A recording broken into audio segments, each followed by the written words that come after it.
Welcome back to our channel, ladies and gentlemen. The aftermath of the demonstrations that were called by the Right Honorable Raila Odinga continues to rock this government. They spend sleepless nights over this thing. In public, they talk tough to assure their supporters that everything is okay. Gachagua continues with his chest thumping. In fact, yesterday, he gave certain caution that I was like, these guys are gonna apprehend Raila Odinga or they will assassinate him. But today, William Ruto called for a press conference to address the nation. And we were waiting with bated breath because I knew he was going to outlaw all the demonstrations tomorrow because his deputy continues to spew a lot of venom that you'd think that our deputy president is suffering from something. So in his speech, the president highlighted what has happened before since we started the demonstrations.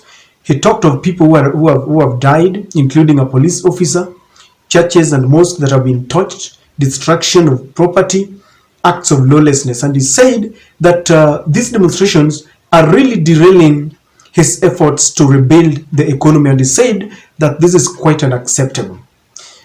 He called on Raila Odinga to call off the demonstrations. Just take a watch. My door still remains open for honest, objective, and sincere deliberations based on the rule of law and the Constitution. On the reconstitution of the future Electoral Commission, the selection panel that currently is in office is a creation of the law that was passed by the two chambers of parliament in response to a court decision. The court clearly stated that one institution, and in this case, Parliament, cannot dominate the process of establishing an electoral commission at the expense of other institutions that have a role to play in the country's electoral process. However, considering the matters raised by our friends in the opposition, I suggest a bipartisan engagement in Parliament on the reconstitution of the IEBC panel within the parameters of the law and the Constitution. In any case, as a Democrat and guided by the Constitution, I, on the 9th of December 2022, sent a memorandum to the Speakers of the National Assembly and Senate requesting the purposive intervention on implementation of the 2/3 gender rule, entrenchment in the Constitution of the Constituency Development Fund, Senate oversight and national gender affirmative action funds, establishment of the position of the leader of opposition, and the improvement of parliamentary oversight of the executive. The IEBC selection panel and the future process of recruitment of its commissioners could as well be part of a conversation leading to constitutionally and legally binding proposals through a bipartisan parliamentary process. In other words, I am suggesting that the issues that have been raised by our friends on the matter of IEBC, my suggestion is that this matter can be handled in Parliament by a bipartisan parliamentary process so that we can agree on what it is they have an issue with, and we can adjust as is agreed and as necessary. And therefore, in these circumstances, and in view of the recent events that led to loss of life and destruction of property in the demonstrations that have occasioned in our country for the last 2 weeks, I urge my brother Raila Odinga and the opposition to call off the demonstrations and to give this bipartisan approach a chance for us to take the country forward. Number one, if you listen to that speech, William Ruto is slowly coming to terms of the fact that you cannot use violence to stop the demonstrations. And this is coming at a time when Raila Amolo Odinga had mentioned to the eminent people, eminent persons from the USA and all the diplomats who tried to coerce him or to convince him to stop the demonstrations. And Raila told them it is within the constitution and we will continue to demonstrate based on the law. So William Ruto realized that there is no way he was going to stop the demonstrations because it is entrenched in the constitution. For the first time, he's now calling Raila Amolo Odinga his friend and his brother. That was the change of the tone. I realized that. Now William Ruto is saying, in fact, he's going back to factory setting. He had suggested long ago that he would strengthen the office of the official opposition leader so that they can be checked. That is what he has always said. And so he's calling upon Raila Amolo Odinga to call off the demonstrations so that Parliament can debate issues that Raila had raised. There is a problem with this speech that I want us to talk about. In case you are watching for the first time, kindly click that subscribe button, hit the notification bell, and like our videos. When William Ruto says that they are going to handle one of the demands of the Right Honorable Raila Amolo Odinga about the unilateral appointments of people into the offices of the IEBC, one question that comes to mind is Raila Amolo Odinga had a myriad of problems, myriads of irreducible minimums that he had given this government. It was not only the IEBC. So it raises eyebrows why the president is only selecting, he's cherry picking what to address. And he started by looking at the IEBC selection panel. And he said that this is something that they can do in a bipartisan manner in Parliament. Parliament is never bipartisan. This is a fallacy, and I will tell you why.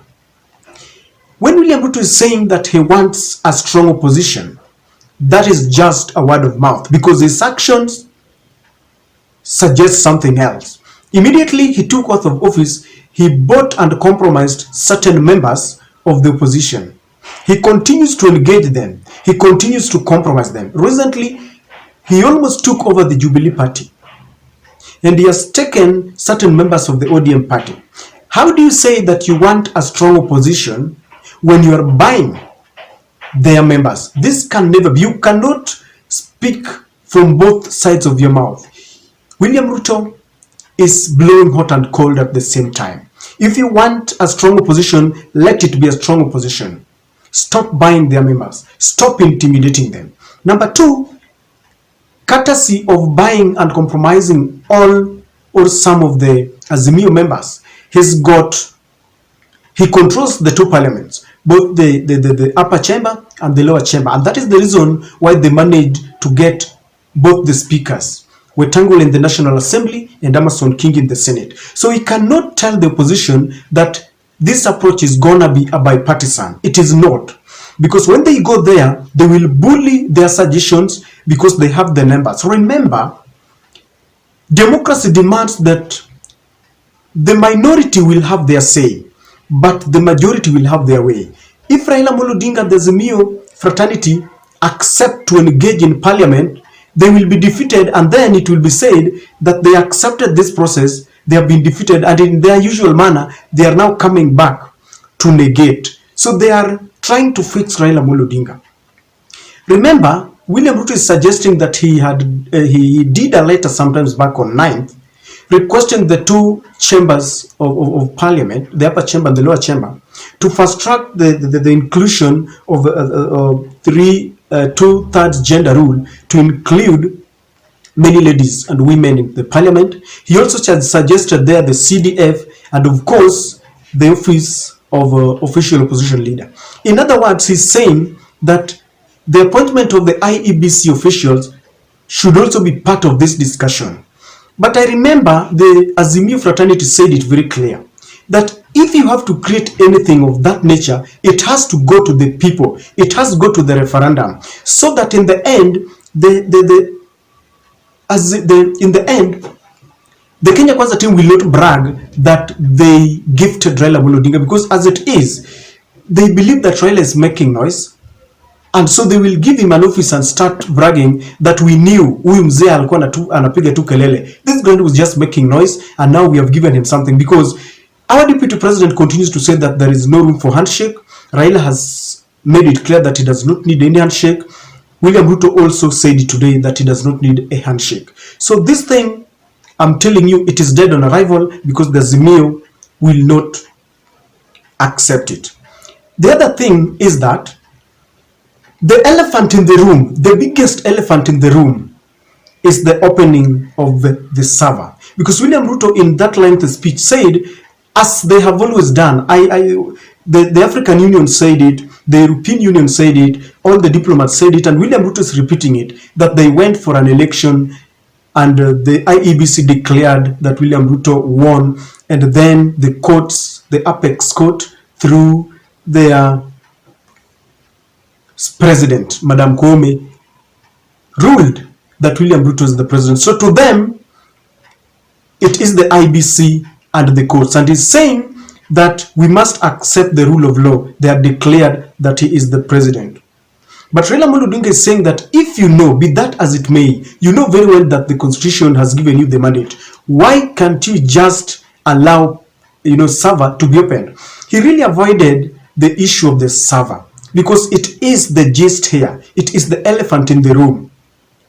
All other things can be dealt with in parliament. But what about the opening of the server? Why could she say that, okay, we are going to discuss this in parliament, and parliament is going to allow opening of the server, so that we see who won? Because all these things, whether we go round and round, around the bush and try to do it, what we need is opening of the server to know who won the elections. So ladies and gentlemen, to me this is just a trap. Let us not try to hoodwink Kenyans, because in a way he's trying to trivialize what Raila is doing. But the good thing is that they have started seeing the sense. Today they have agreed on this. They will agree. Pressure must continue to pile on them. There is nothing they can do, because it is within the constitution. And you see, he's saying that he's ready. He can still sit down and talk to the opposition. Yes, we can talk. The opposition can talk, but let them open the server. Let them bring down the cost of living. Let them appoint people not only of their tribes. There are very many things that they have avoided. So ladies and gentlemen, we continue to watch and see the response of Raila Amolo Odinga. But I can assure you, I've always told you that he has been fixed to a wall. He's not breathing. They are burning the midnight oil just to see how to deal with Raila Amolo Odinga. Finally, they will have to bow down and open that server. That is my take.